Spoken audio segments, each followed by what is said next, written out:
আল্লাহ পাক আজকে আপনাকে হয়তো 1 কোটি টাকা দিয়েছেন, কালকে আল্লাহ না করুক 1000 টাকার জন্য মানুষের কাছে হাত পাততে বাধ্য করতে পারেন আল্লাহ পাক। এমনও কিন্তু দিন আসতে পারে, দিন সবার সবসময় সমান থাকে না।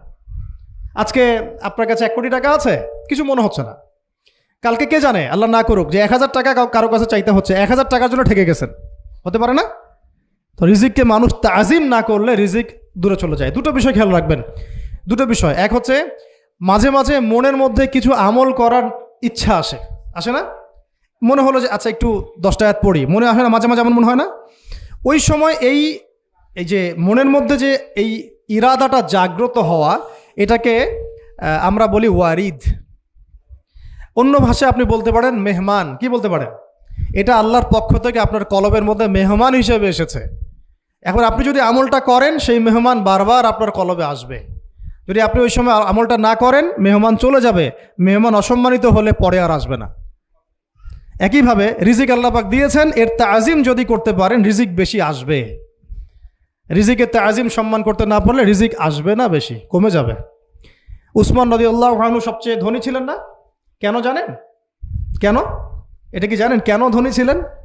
একে তো তিনি প্রচুর দান সদকা করতেন, এটা তো আপনারা জানেনই। আরেকটা জিনিস অনেকে জানে না, তিনি উটের পিঠে বসেছিলেন, কিছু একটা খাচ্ছিলেন, এই 2-1টা দানা পড়ে গেছে নিচে। উটের পিঠ থেকে নেমেছেন, নেমে সেই দানা উঠিয়েছেন, পরিষ্কার করেছেন, ধুয়েছেন, আবার খেয়েছেন। তার এই 2-4টা দানার কোনো কিন্তু মানে পরোয়া না করলেও চলে, তার প্রচুর অর্থ সম্পদ আছে। এত অর্থ সম্পদ যে তাবুক যুদ্ধের দিন 30,000 সেনাবাহিনীর দায়িত্ব নিয়েছেন। 30,000 সেনাবাহিনীর দায়িত্ব নিয়েছেন। সেনাবাহিনী যাবে, থাকবে, খাবে, তাঁবু টাঙাবে, সব দায়িত্ব তার। 30,000 সেনাবাহিনীর দায়িত্ব নেওয়া কি চারটাখানি কথা? তো এই সাহাবী এই কয়েকটা খাবারের দানা উঠিয়ে খেলেন। নবী সাল্লাল্লাহু আলাইহি ওয়াসাল্লাম বলেছিলেন যে তোমাকে আল্লাহ পাক রিজিক বাড়িয়ে দিবে না কেন? তুমি রিজিকের যে তাজিম, যে সম্মান তুমি করো, এর বদৌলতে আল্লাহ পাক তোমাকে বেহিসাব রিজিক দিবেন ইনশাআল্লাহ। দুইটা বিষয় খেয়াল রাখবো। আমলের মেহমান হৃদয়ের মধ্যে আসলে তাকে ফিরায় না দেওয়া, তাহলে সেই মেহমান কিন্তু আর আসবে না। মেহমানকে মূল্যায়ন করলে মেহমান বারবার আসবে ইনশাআল্লাহ। আর রিজিকের তাজিম না করলে রিজিক কিন্তু আপনার ঘরে বেশি বেশি আসবে না। এমনি তো হারামের যুগ, এমনি সুদের যুগ, এমনি ঘুষের যুগ। অলমোস্ট এভরি ফ্যামিলি সুদখোর এখন, অলমোস্ট এভরি ফ্যামিলি। মেয়েরা স্পেশালি যারা শাশুড়ি টাইপের, আপনারা মাইন্ড করেন না, তাদের সাইকোলজি যে এতই নিচে নেমে গেছে এখন যে আমার মেয়ে জাহান্নামে যায় যাক। হ্যাঁ, আমার মেয়ে জাহান্নামে যায় যাক, সমস্যা নাই, দুনিয়াতে সে যেন ভালো থাকে। এটা কেন বললাম? একটা সুদখোরের ঘরে তুলে দিতে সে দ্বিধাবোধ করতেছে না, একটা দুর্নীতিবাজের ঘরে তুলে দিতে দ্বিধাবোধ করতেছে না, একটা ঘুষখোরের ঘরে তুলতে দ্বিধাবোধ করতেছে না। হ্যাঁ, একটা মানে কি বলবো, মাদকসেবী, ড্রাগ অ্যাডিক্টেড, বা এই যে আর কি বলবো ফাসেক, জালেম, এই ধরনের ঘরে উঠাই দিতেও সে দ্বিধাবোধ করছে না। 5তলা বাড়ি চাই আমার, আর কি আমার মেয়ে 5তলা বাড়ি থেকে সুখে থাকবে। এই যে সুখের ডেফিনেশন এখানে দিয়েছেন আপনারা। এই জন্য কত হাজার হাজার মেয়ের জীবন নষ্ট করে দিয়েছেন আপনারা। আমার কথা মাইন্ড করে না, হাজার হাজার মেয়ের জীবন মায়েরা নষ্ট করে দিয়েছে, শুধুমাত্র মেয়েদের দুনিয়াবি সুখ এর সংজ্ঞাটা বুঝতে ভুল করার কারণে। এর নাম যদি সুখী হইতো, তাহলে অমুসলিমরা সুখী না কেন? পশ্চিমারা সুখী না কেন? ওরা আত্মহত্যা করে কেন? এভাবে মেয়েদের জীবন নষ্ট করেছেন। অথচ অল্প যদি হালাল রিজিকও হতো, আল্লাহ পাক তাকে বরকত দিতেন, সুখে থাকতো। তো আল্লাহ পাক আপনাদেরকে রিজিকের মূল্য বোঝার, তাজিম করার তৌফিক দান করেন, আমিন। তো অনেক ভিতরে চলে যাচ্ছে আমি, সময় আমাদের হাতে আরও শর্ট হয়ে আসতেছে। তো এখানে একটা কথা বলে দিব যে রিজিকের প্রসঙ্গ যেহেতু আসছে, যে হালাল খেতে হবে আমাদেরকে, হারামের দ্বারস্থ হওয়া যাবে না। আপনার স্বামী যদি হারাম খায়, আপনি স্বামীকে বুঝান, তাকে ওই চাকরি ছেড়ে দিতে আপনি উৎসাহিত করেন। আমি আপনাদেরকে একটা অনেস্টির সাথে একটা কথা বলি, যত এই যে প্রশাসনে যত ঘুষখোর আছে, ঠিক আছে, যত দুর্নীতিবাজ আছে, যত মাদকসেবী আছে, মাদকের ব্যবসায়ী আছে, যত সুদখোর আছে, এরা সবাই কেন এই খারাপ কাজগুলো করে জানেন? তার স্ত্রীকে ভালো রাখার জন্যে, তার মাকে ভালো রাখার জন্যে, তার সন্তানদেরকে ভালো রাখার জন্য। তাহলে স্ত্রী হিসেবে, সন্তান হিসেবে, মেয়ে হিসেবে আপনি বলবেন যে আমাদের এইসব ভালোর দরকার নাই আব্বু, হে আমার প্রিয় স্বামী, আমার এসব ভালোর দরকার নাই, হে আমার ছেলে, আমার এসব ভালোর দরকার নাই, তুই হালাল পথে থাক, ওইখানে তুই আমাকে ডাল ভাত খাওয়া, আমি খুশি আছি। এইভাবে আপনারা তাদেরকে মোটিভেট করেন, দেখবেন সমাজে হারাম কমে গেছে ইনশাআল্লাহ। আর হারাম খাওয়া এই ছেলে মেয়েগুলোও কিন্তু মানুষ হবে না। হারাম খাওয়া যে ছেলে মেয়েগুলো রক্ত মাংস করে উঠছে, এরাও কিন্তু মানুষ হবে না। আল্লাহ পাক আমাদেরকে হালাল খাওয়ার তৌফিক দান করেন, এবং হালালের জন্য আপনাদের ভূমিকা অনেক বেশি। আমরা উত্তরবঙ্গ সহ দেশের বিভিন্ন জায়গায় সফর করে যেটা দেখেছি, যত সুদী এনজিও আছে না, এনজিওগুলোর মধ্যে মহিলাদের নামই বেশি, জানেন? মহিলাদের নাম বেশি সুদী এনজিওতে। তো এই দাওয়াতগুলো আমরা মা বোনদেরকে দিতে চাই যে কোন অবস্থাতে যেন হারাম রিজিকের দিকে আপনারা না ধাবিত হন, এবং রিজিকে তাজিম করেন, পরিবারের মধ্যে হৃদ্যতা ভালোবাসা বজায় রাখেন, একে অপরকে বিশ্বাস সম্মান এবং শ্রদ্ধা করেন। ইনশাআল্লাহ তাআলা আপনাদের পরিবারও সুখী হবে, রিজিকও সুন্দর হবে, এবং রিজিকে বরকত হবে ইনশাআল্লাহ। এরপরে আমি আর দু একটা পয়েন্ট নোট করেছি, বলে শেষ করে দিচ্ছি যে এটা স্পেশালি আমি আমাদের ওইসব দিনই বোনদেরকে বলতে চাচ্ছি যে বোনেরা এখনও বিয়ে শাদী করেন নাই। সেটা হচ্ছে যে বিয়ে করার আগেই দিনের বেসিক লেখাপড়া শেষ করেন। এত পাগল হওয়ার দরকার নেই। আগে চরিত্র হেফাজত হচ্ছে না, রোজা রাখেন, ঠিক আছে? দিনই পড়াশোনা আগে শেষ না করে বিয়ে করতে যায় না। বহু আলেমা যারা মাদ্রাসা লাইনের ছাত্রী ছিল, দিনই পড়াশোনা শেষ না করে বিয়ে পিড়িতে বসার কারণে কেরিয়ার ধ্বংস হয়ে গেছে। বিয়ে পরে করেন, আগে পড়াশোনাটা, তুলনামূলক পড়াশোনাটাকে শেষ করে নেন। তুলনামূলক পড়াশোনা শেষ করতে 18 থেকে 20 বছর বেশি লাগে না। যদি আপনি শুরু করেন, একদম 18 থেকে 20 বছর হতে হতে আপনার পড়াশোনা মোটামুটি শেষ হয়ে যাবে। আর যে সাবজেক্টগুলো বললাম আমি, ওইগুলোই বেসিক পড়াশোনা।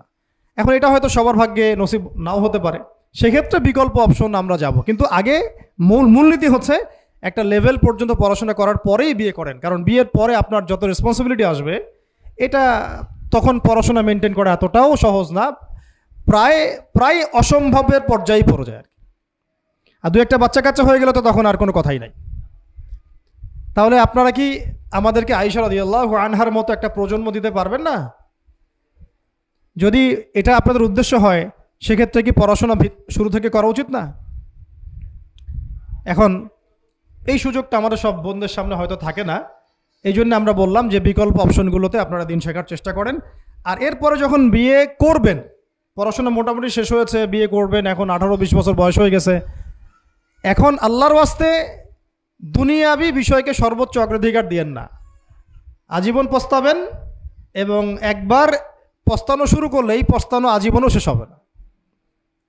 তখন মেইল করে মেসেজ করে কোনো লাভ হবে না, কারণ আপনি বিয়ের আগে দিনকে প্রাধান্য দেন নাই, বরং দুনিয়াকে প্রাধান্য দিয়েছিলেন।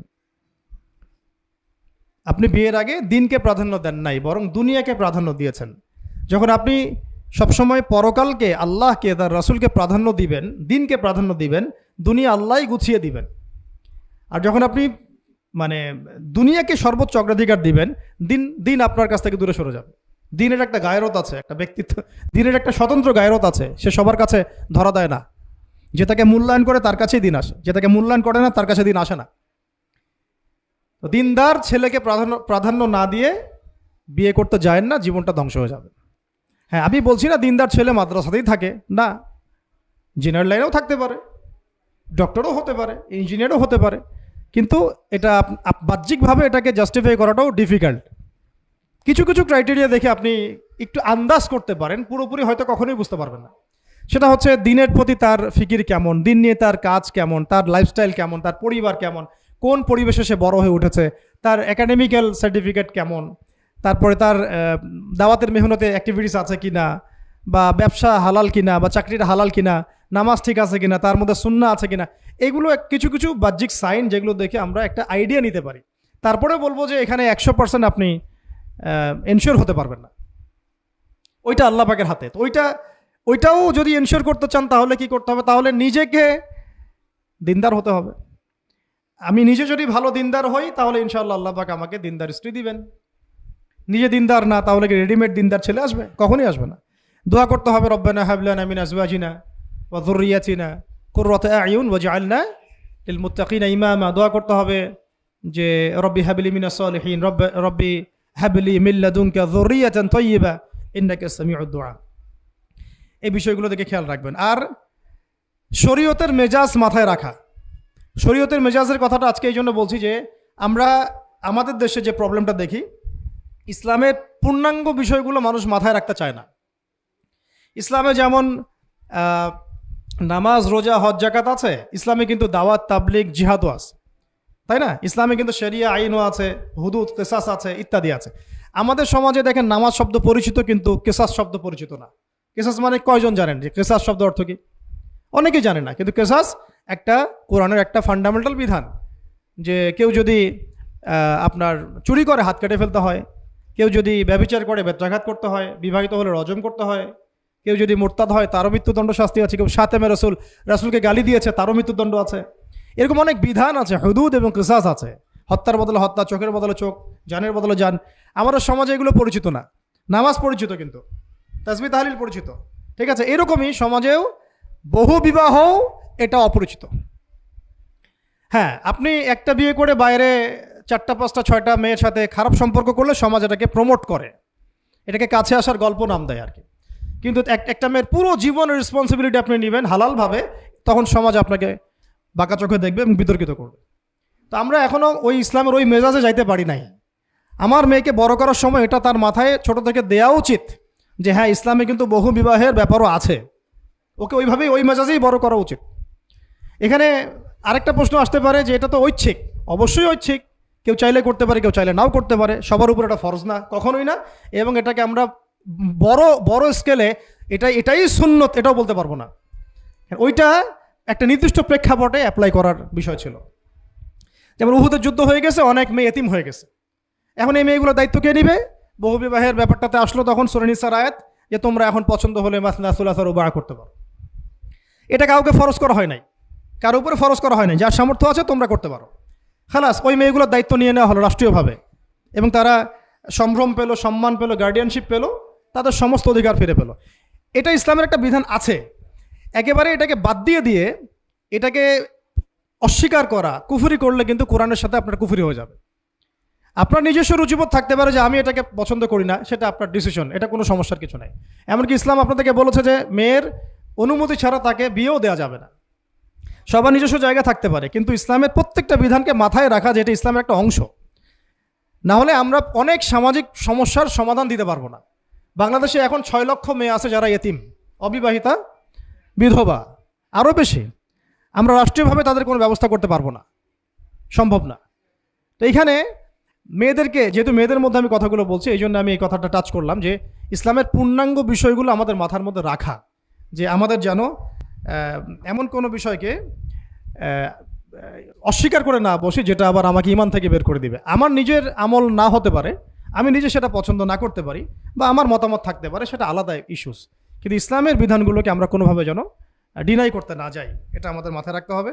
আর এটা সমাজের কল্যাণের জন্যই আল্লাহ রাব্বুল আলামিনের পক্ষ থেকে একটা এখতিয়ার দেওয়া হয়েছে। আর 2টা বিষয় বলে শেষ করে দিচ্ছি, সেটা হচ্ছে ওই যে ইলমের কথা বলেছিলাম শুরুতে, এর সাথে আমি আমার ব্যক্তিগত জীবন থেকে বলছি আর 3টা জিনিস ইলমের সাথে খুব বেশি কানেক্টেড, এটা মাথায় রাখবেন। একটা হচ্ছে আদব। একটা কি? আদব। আদব রক্ষা করতে না পারলে ইলম অর্জন করতে পারবেন না। তাই আদব রক্ষা করার জন্য আমাদেরকে ওই জেনারেল লাইনে পড়াশোনার মেজাজটা ত্যাগ করে আসতে হবে। আমরা ওইখানে যে মেজাজে পড়াশোনা করি, ওই মেজাজটা আমাদেরকে একটু কর্পোরেট হতে শেখায়। মানে আমি বেতন দিয়েছি 500 টাকা, আমি 500 টাকার ক্লাস পাইলাম না কেন, তাই না? মেজাজটা এরকম আর কি। অথচ এখানে ওস্তাদের দোয়া নেওয়ার জন্য আমাদেরকে সিরিয়ালে দাঁড়িয়ে থাকতে হবে। এটা হচ্ছে এই প্ল্যাটফর্ম, এটা হচ্ছে ওই অন্য জায়গা। এখানে একজন নবী হয়েও মুসা আলাইহিস সালাম যুগের পর যুগ হাঁটছেন এমন একজন ব্যক্তির সাক্ষাতের জন্য যিনি তার চেয়ে বেশি জ্ঞানী, তার নাম খিদর আলাইহিস সালাম, যিনি তাকে সাথে নিতে চাচ্ছেন না। তিনি বলছেন যে ইন্নাকা লান তাস্তাতিআ মাইয়া সাবরা, তুমি তো আমার সাথে ধৈর্য ধরতে পারবে না। কিন্তু মুসা আলাইহিস সালাম তারপরও চললেন, বারবার প্রশ্ন করলেন, কিন্তু শেষ পর্যন্ত সম্পর্ক কিন্তু নচ্ছেদ হয়ে গেল। মনে আছে কি? হাদিস সূরা কাহফের কথা বলছে। তো এটা হচ্ছে এই ইলমের জায়গাটা এমন একটা ইলমের জায়গা যেখানে আদব রক্ষা না করলে ইলম পাওয়া যাবে না। আরেকটা বিষয় হচ্ছে তাসকিয়া, ইলম অর্জন করে ওস্তাদের কাছ থেকে দোয়া নেওয়া এবং আত্মশুদ্ধি অর্জন করা। মনের মধ্যে কোনো হিংসা না রাখা। আমাদের সবার এখন মনের মধ্যে যে হিংসা দিয়ে ভর্তি, হিংসাগুলোকে ছেড়ে দেন, মন বড় করে ফেলেন, আল্লাহর জন্য ছেড়ে দেন, হিংসা ত্যাগ করেন, গীবত করা বন্ধ করে দেন, অপবাদ দেয়া তো একেবারেই নিষেধ, পরশ্রী কাতরতা ছেড়ে দেন, মনটাকে একদম খালেস করে রাখেন। একদম সাহাবী সম্পর্কে নবীজি বলছেন, এই যে এখন যে সাহাবী ঢুকবে মসজিদে ও জান্নাতি, সবাই আগ্রহ নিয়ে বসে আছে, কে এসে ঢুকলেন জান্নাতি। পরের দিনও সেম কথা, এখন যে ঢুকবে সে জান্নাতি। সেম সাহাবী ঢুকলেন, পরের দিনও সেম কথা, এখন যে ঢুকবে সে জান্নাতি। সেম সাহাবী ঢুকলেন। এবার একজন সাহাবী কৌশল করে তার বাসায় গেলেন, দেখি তো কি আমল করে সে। তো দেখলেন তো রাত্রেবেলা তাহাজ্জুদে উঠতেছে না, এশার নামাজ পড়ে ঘুমায় গেছে, ফজরের নামাজে উঠলো। 3 দিন থাকলেন, 3 দিন সেম সেম। তখন তিনি বললেন, আচ্ছা ভাই, তোমার ব্যাপারে নবীজি এরকম মন্তব্য করেছেন, তোমাকে তো এমন কোনো খাস আমল করতে দেখলাম না। তো তিনি বলছেন, আচ্ছা একটা বিষয় হতে পারে, আমি অত বেশি আমল হয়তো করি না, কিন্তু আমি যখন ঘুমাতে যাই আমি সবাইকে মাফ করে দিয়ে ঘুমাই। মন ফ্রেশ, মনটা থেকে সব বের করে দেওয়া, এটা তাসকিয়া, এটা ইলমের সাথে সম্পৃক্ত। আল্লাহ পাক আমাদের সবাইকে এই বিষয়গুলো বোঝার তৌফিক দান করেন, আমিন। আর এরপরে আমি বলবো যে সন্তান প্রতিপালনে যত্নশীল হন, কারণ এরপরে তো আমাদের অ্যাসেট তারাই। এবং মেয়েদেরকে আমি বলবো যে আপনারা বেশি বেশি সন্তান নেবেন। কে শিখাইছে একটা বাচ্চা নিতে হবে, 2টা বাচ্চা নিতে হবে? এগুলো বোগাস কথাবার্তা পশ্চিমারা শিখাইছে। আর নবী সাল্লাল্লাহু আলাইহি ওয়াসাল্লাম কি বলেছেন? আমি সেই নারীদেরকে নিয়ে গর্ব করব যেই নারীরা বেশি বেশি সন্তান জন্ম দিতে পারে। আমি আমার উম্মতের সংখ্যা নিয়ে গর্ব করব। হ্যাঁ, সবার ফিজিক্যাল কন্ডিশন এক না হতে পারে, কিন্তু এই মানসিকতাটা ত্যাগ করতে হবে যে আমার একটাই, 2টি সন্তানের বেশি নয়, একটি হলে আরও ভালো হয়। এইসব পশ্চিমা তন্ত্রমন্ত্র বন্ধ করতে হবে, ঠিক আছে? এরপরে বলবো যে মিডিয়া দিয়ে, আচ্ছা, এই সন্তান প্রতিপালনের ক্ষেত্রে একটা কথা বলে দেই যে প্যারেন্টিংয়ের অনেক বই বাজারে বের হয়েছে, প্যারেন্টিং টিপস আছে। এই প্যারেন্টিংটা নিয়ে আলাদা ইনশাল্লাহ একদিন সেশন করবো, এখানে অনেক কথা বলার আছে। সন্তান প্রতিপালন একটা শিল্প, সন্তান প্রতিপালনটা একটা শিল্প, খুব ধৈর্যের কাজ, সবরের কাজ, লেগে থাকার কাজ। সন্তানকে সময় দেওয়া, ওর খাবারের দিকে খেয়াল রাখা, ওর মানসিকতার দিকে খেয়াল রাখা, ওর ফিজিক্যাল অ্যাক্টিভিটিস দিকে খেয়াল রাখা, ওর মানে আত্মা দূষিত হয়ে যাচ্ছে কিনা এটা খেয়াল রাখা, ওর ভালো একাডেমিক পরিবেশ নিশ্চিত করা, ভালো ওস্তাদ দেওয়া, ওর সাথে মেশা, ওকে আদর করা, অনেক কিছু আছে। এটা নিয়ে ইনশাল্লাহ আমরা একদিন আরেকটা সেশন করবো ইনশাল্লাহ।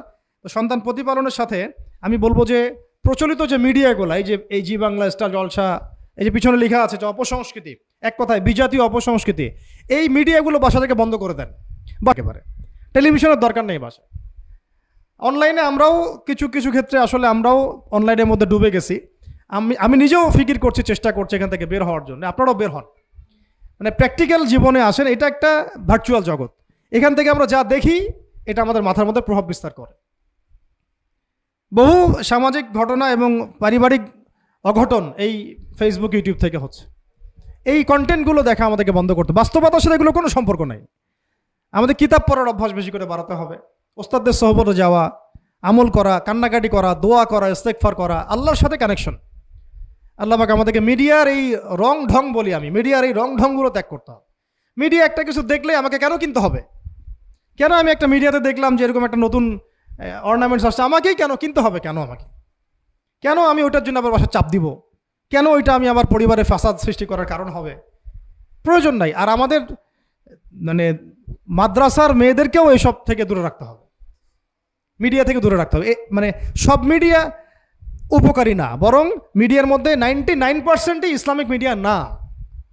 যদি এটা হতো যে সব এর মধ্যে অ্যাটলিস্ট 10% ইসলামিক মিডিয়া, তাহলে বলতাম ওগুলো অ্যাটলিস্ট দেখেন। কিন্তু এখানে কিন্তু সেই সুযোগটাও পাচ্ছেন না। খুব কম মিডিয়া আমাদেরকে প্রকৃত বিষয়টা শেখায় এবং সত্যের কাছাকাছি নিয়ে আসে। বেশিরভাগ মিডিয়াই প্রতারণাপূর্ণ এবং কর্পোরেট সেকশন, এগুলো থেকে আল্লাহ পাক আমাদেরকে দূরে থাকার তৌফিক দান করেন। এবং এই কালচারগুলো ছেড়ে দেন। হিন্দুদের কালচারের সাথে আমাদের কী সম্পর্ক? আমরা মুসলিম, আমরা মুহাম্মদ সাল্লাল্লাহু আলাইহি ওয়াসাল্লামের উম্মাহ। আমাদের সাথে মুশরিকদের কী সম্পর্ক? আমাদের সাথে ইহুদিদের কী সম্পর্ক? আমাদের সাথে খ্রিস্টানদের কী সম্পর্ক থাকতে পারে? আমরা কেন ওদের সংস্কৃতি গ্রহণ করব? কিসের জন্মদিন, কিসের মৃত্যু দিবস, হ্যাঁ, কিসের এসব গায়ে হলুদ, কিসের এসব বউ ভাত, এগুলো কি? এগুলোর সাথে আমাদের কী সম্পর্ক? আমাদের সাথে সম্পর্ক হচ্ছে হিজাবের, সালাতের, তাসবির, সিজদার, জায়নামাজের, আতরের, খুশবুর, মিসওয়াকের। আমাদের সাথে এগুলোর সম্পর্ক। আমাদের সাথে সম্পর্ক হিজাবের, আমাদের সাথে সম্পর্ক ইসলামিক ক্যালিগ্রাফির, ইসলামিক, আমাদের সাথে সম্পর্ক কোরআনের, হাদিসের, সিরাতের, লেখাপড়া, ইলমি পরিবেশের, তাসাউফের, এগুলো আমাদের কালচার। তো কালচার খুব ইম্পর্টেন্ট। কালচার থেকে দূরে সরে গেলে আমাদের আকীদা নষ্ট হয়ে যায়। আল্লাহ পাক আমাদেরকে আমাদের কালচার ধরে রাখার তৌফিক দান করেন। আর দুটো কথা হচ্ছে, হিজাবে কঠিন হন, হিজাব একটু কঠোর হয়ে যান। এটা নিয়ে হয়তো আলোচনা শুনেছেন আপনারা, আমি জানি না পয়েন্টটা এসেছিল কিনা। তো হিজাবে আরও অনেক কঠিন হতে হবে আমাদেরকে, আস্তে আস্তে আরও। একবারে তো হয়তো আপনারা সব কিছু শক্ত করে ধরতে পারবেন না, অ্যাটলিস্ট আপনার ধারাবাহিকতা বজায় রাখ। হিজাবে অনেক কঠিন হওয়ার চেষ্টা করি। আমাদের অনেক দিনই বোনকে আমরা একটু ক্যাজুয়াল দেখি হিজাবের ব্যাপারে, এটা থেকে আপনার বের হওয়ার তৌফিক দান করেন, আমিন। আর একটা মেয়েদেরকে একটা নসিহত করবো, স্পেশালি যে অল্পে তুষ্ট থাকেন, অল্পে তুষ্ট থাকেন, ইনশাল্লাহ জীবনে সুখী হয়ে যাবেন ইনশাল্লাহ। আর শেষ কথা হচ্ছে, আলেমা হওয়ার চেষ্টা করেন, আলেমা হওয়ার চেষ্টা করেন, দায়ী হওয়ার চেষ্টা করেন, এবং মেয়েদের মধ্যে ব্যাপক দাওয়াতি কাজ করার চেষ্টা করেন। এইটা জীবনের লক্ষ্য উদ্দেশ্য বানায় নেন ইনশাল্লাহ। আপনার জীবনের লক্ষ্য যদি এমনই হয়, দেখবেন এমনই জীবন সঙ্গিনী আপনি পেয়েছেন যার জীবনের লক্ষ্য সেম, তখন দুজনে মিলে আপনি কাজ করতে পারবেন ইনশাল্লাহ। আমাদের এখন প্রচুর আলেমা দরকার, আমাদের প্রচুর দায়ী বোন দরকার, আমাদের মুআল্লিমা শিক্ষিকা বোন দরকার, ঠিক আছে? আমাদের প্রত্যেকটা ডিপার্টমেন্টে এরকম যোগ্যতা সম্পন্ন দিনী বোনদেরকে দরকার। তো এইটা তো আর একা আমাদের পক্ষে গড়ে তোলা সম্ভব না। তাই সবাই আমাদের এই ভিডিওটি যদি আপনার ভালো লেগে থাকে তাহলে ভিডিওতে একটি লাইক দিতে পারেন এবং আপনার প্রিয়জনদের সাথে শেয়ার করতে পারেন, এবং এইরকম আরও ভিডিও পেতে আমাদের ইউটিউব চ্যানেলটি সাবস্ক্রাইব করে পাশে থাকা বেল আইকনটি অন করে দিন।